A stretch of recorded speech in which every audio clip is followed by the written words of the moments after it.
Hi guys, welcome back to my channel चार मंत्रा। आपका मेरे चैनल में बहुत बहुत स्वागत है। आई होप कि आप सब बहुत अच्छे होंगे। गाइस, जो आज का लेसन प्लान है वो इस टॉपिक पर है झील, जो कि आपके लिए काफ़ी इंटरेस्टिंग होगा और आपके लिए हेल्पफुल भी होगा। तो चलिए इस वीडियो को स्टार्ट करने के पहले अगर आप मेरी पिछली वीडियोज़ नहीं देखें तो देख लीजिएगा। मैंने आपको 30 लेसन प्लान ज्योग्राफी के और मैंने आपको इंग्लिश के 40 लेसन प्लान प्रोवाइड करा दिए हैं। आई होप कि वो सब आपके लिए काफ़ी हेल्पफुल होंगे। तो चलिए स्टार्ट करते हैं हमारा आज का ये लेसन प्लान। आप सबसे पहले इसका फॉर्मेट देख लीजिए। ये इसका फॉर्मेट है गाइस। आप इस तरीके से लाइंस वगैरह बना लीजिएगा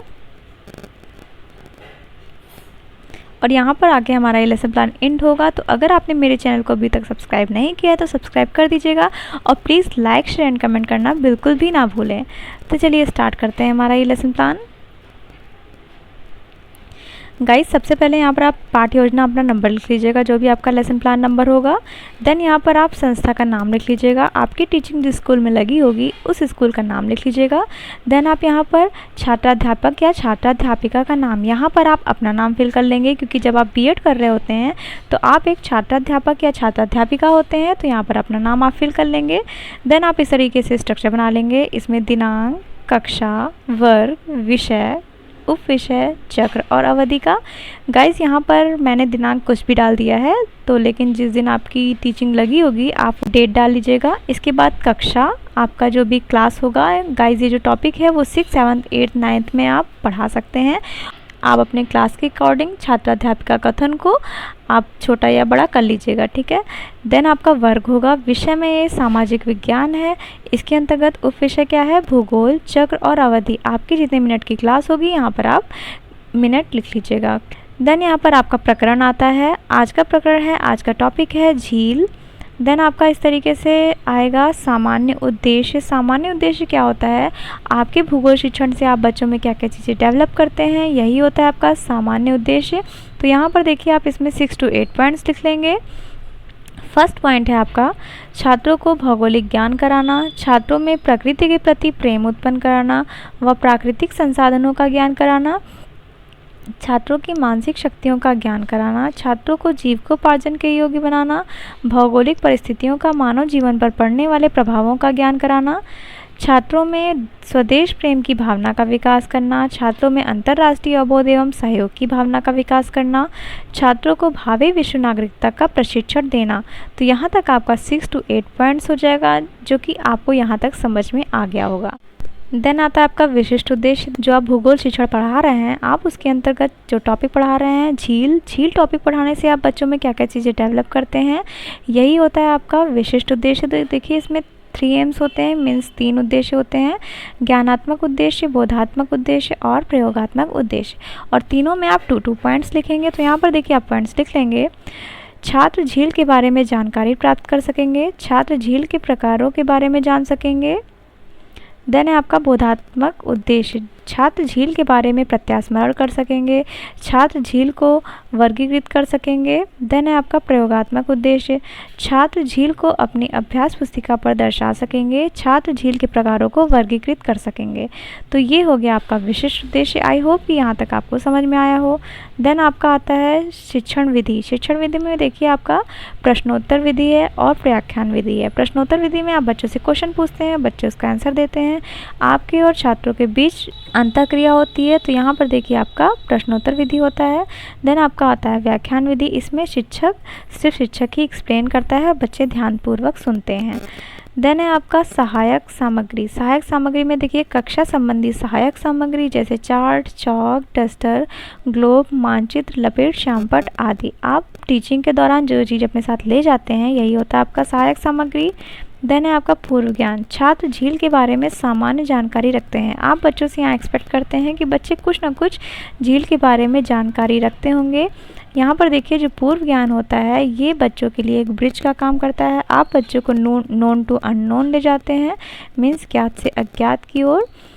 तो यहाँ पर देखिए आपका आता है प्रस्तावना। प्रस्तावना के प्रश्न में आप प्रस्तावित प्रश्न पूछेंगे और संभावित उत्तर बच्चे देंगे। ये जो संभावित प्रश्न होंगे ये आपके इजी होना चाहिए, ऐसा नहीं कि आप बहुत टफ पूछ लें, बच्चे आसानी से इसका आंसर दे सकें और आगे आके आपका समस्यात्मक आ सके। तो यहाँ पर आप क्वेश्चन पूछेंगे हमारे सौरमंडल में कितने ग्रह हैं, तो बच्चे आंसर देंगे 8 ग्रह। फिर आप क्वेश्चन पूछेंगे पानी किस ग्रह पर पाया जाता है, तो बच्चे कहेंगे पृथ्वी पर। फिर आपका क्वेश्चन होगा पृथ्वी पर जल कहाँ कहाँ पाया जाता है, तो बच्चे आंसर दे पाएंगे आसानी से, महासागरों, झीलों, तालाबों, नदियों आदि। देन आपका लास्ट क्वेश्चन होगा झील के बारे में आप क्या जानते हैं, तो यहाँ पर समस्यात्मक आ जाएगा, बच्चे आंसर नहीं दे पाएंगे और यही आपका उद्देश्य कथन होगा। आप कहेंगे बच्चों आज हम झील के बारे में अध्ययन अध्यापन का कार्य करेंगे। देन आता है आपका प्रस्तुतिकरण। प्रस्तुतिकरण से यहाँ से आपका प्रेजेंटेशन स्टार्ट होता है, आप किस तरह से बच्चों के सामने प्रेजेंट करते हैं अपने लेसन प्लान को। तो यहाँ पर देखिए शिक्षण बिंदु, विकासात्मक प्रश्न और श्यामपट्ट सारांश यहाँ पर हो जाएगा। फिर आप छात्राध्यापिका कथन होगा, फिर आपका छात्र कथन होगा।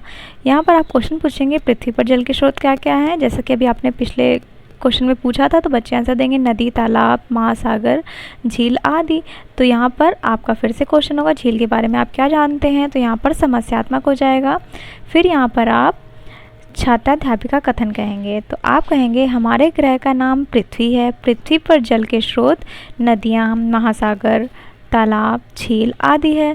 झील शब्द लैटिन भाषा के लेक्स शब्द से बना है, जिसका अर्थ होता है पानी का बड़ा हिस्सा। झील वह स्थिर भाग है जो चारों तरफ से स्थल खंडों से घिरा होता है। झीलों की एक महत्वपूर्ण विशेषता उनका खारापन होता है, लेकिन अनेक झीलें मीठे पानी की भी होती हैं। झीलों में पाई जाने वाले जल मुख्यतः वर्षा से, हिम के पिघलने से, झरनों व नदियों आदि से प्राप्त होता है। तो यहाँ पर देखिए आपका हो गया छात्राध्यापिका कथन, जो कि काफ़ी इजी है, बच्चे आसानी से समझ भी जाएंगे। और यहाँ पर आप शिक्षण बिंदु में लिख देंगे झील, और यहाँ पर श्यामपट्ट सारांश में आप अपने एक्सप्लेनेशन मीन्स छात्राध्यापिका कथन का कुछ पॉइंट्स लिखेंगे ताकि बच्चे उसे अपने नोटबुक में लिख सकें। देन है आपका बोध प्रश्न। यहाँ पर अभी अभी आपने जो एक्सप्लेन किया है उसमें से आप कुछ क्वेश्चंस पूछ लेंगे। तो यहाँ आप क्वेश्चन पूछेंगे झील किसे कहते हैं, तो बच्चे आंसर दे पाएंगे झील वह स्थिर भाग है जो चारों तरफ से स्थलखंडों से घिरा होता है। फिर आप क्वेश्चन पूछेंगे झील लैटिन भाषा के किस शब्द से बना है, तो बच्चे आंसर दे पाएंगे लेक्स। फिर आपका है शिक्षण बिंदु सेकंड, यहाँ से आपका शिक्षण बिंदु सेकंड स्टार्ट होता है। आप क्योंकि बीएड फाइनल ईयर में है तो यहाँ पर आपका शिक्षण बिंदु 2 से 3 बन सकता है, और बीएड फर्स्ट ईयर में आपका एक ही शिक्षण बिंदु होता है। तो यहाँ पर देखिए आप फिर से क्वेश्चन पूछेंगे झील की एक महत्वपूर्ण विशेषता क्या है, तो यहाँ पर इसका खारापन बच्चे आंसर देंगे। फिर आप क्वेश्चन पूछेंगे झील की उत्पत्ति कैसे होती है, तो यहाँ पर समस्यात्मक आ जाएगा। फिर आप यहाँ पर एक्सप्लेनेशन देंगे। झील की उत्पत्ति के निम्न कारण हैं, हिमानी के कारण, विवर्तन की हलचलों के कारण, ज्वालामुखी के कारण आदि। तो यहाँ पर देखिए आपका शिक्षण बिंदु जो सेकंड है इसमें आप झील की उत्पत्ति एवं महत्व के बारे में बताने वाले हैं। देन आएगा आपका झील का महत्व। यहाँ पर आप बच्चों को एक्सप्लेन करेंगे नदी के बहाव को सुचारू बनाने में झील महत्वपूर्ण भूमिका निभाती है। नेक्स्ट है आपका झीलों का उपयोग सिंचाई स्रोत के रूप में किया जाता है। विद्युत उपयोग करने के लिए झीलों का उपयोग किया जाता है। अत्यधिक वर्षा के समय यह बाढ़ को रोकती है। सूखे के मौसम में यह पानी के बहाव को संतुलित करती है, जलीय परितंत्र को संतुलित करती है, आसपास के क्षेत्रों की जलवायु सामान्य बनाती है, झीलें प्राकृतिक सुंदरता व पर्यटन को बढ़ाती हैं। तो यहाँ तक आपका झीलों की उपयोगिता हो गया या महत्व हो गया। तो यहाँ पर आपका हो जाएगा श्यामपट्ट सारांश, यहाँ पर भी आप कुछ इंपॉर्टेंट पॉइंट्स को लिख देंगे। देन आता है आपका बोध प्रश्न। आप बच्चों से क्वेश्चन पूछेंगे झीलों की उत्पत्ति का एक कारण बताइए, तो बच्चे आंसर दे पाएंगे। झीलों के कोई 2 महत्व बताइए, तो बच्चे आंसर दे पाएंगे। फिर आपका आता है निरीक्षण कार्य। निरीक्षण कार्य में जो आपने श्यामपट्ट सारांश दिया है वो बच्चों को नोट करने को कहेंगे और खुद घूम घूम कर कक्षा में निरीक्षण का कार्य करेंगे। तो यहाँ पर देखिए छात्राध्यापक या छात्राध्यापिका छात्रों को श्यामपट्ट सारांश अपनी अपनी अभ्यास पुस्तिका में उतारने का निर्देश देकर स्वयं घूम घूम कर कक्षा का निरीक्षण करेंगी। देन आता है आपका मूल्यांकन के प्रश्न। अभी अभी आपने जितना भी एक्सप्लेन किया है बच्चों को, जितना भी अभी तक आपने पढ़ाया है झील के बारे में, अब उसमें से आप कुछ क्वेश्चन पूछेंगे और बच्चों का मूल्यांकन करेंगे।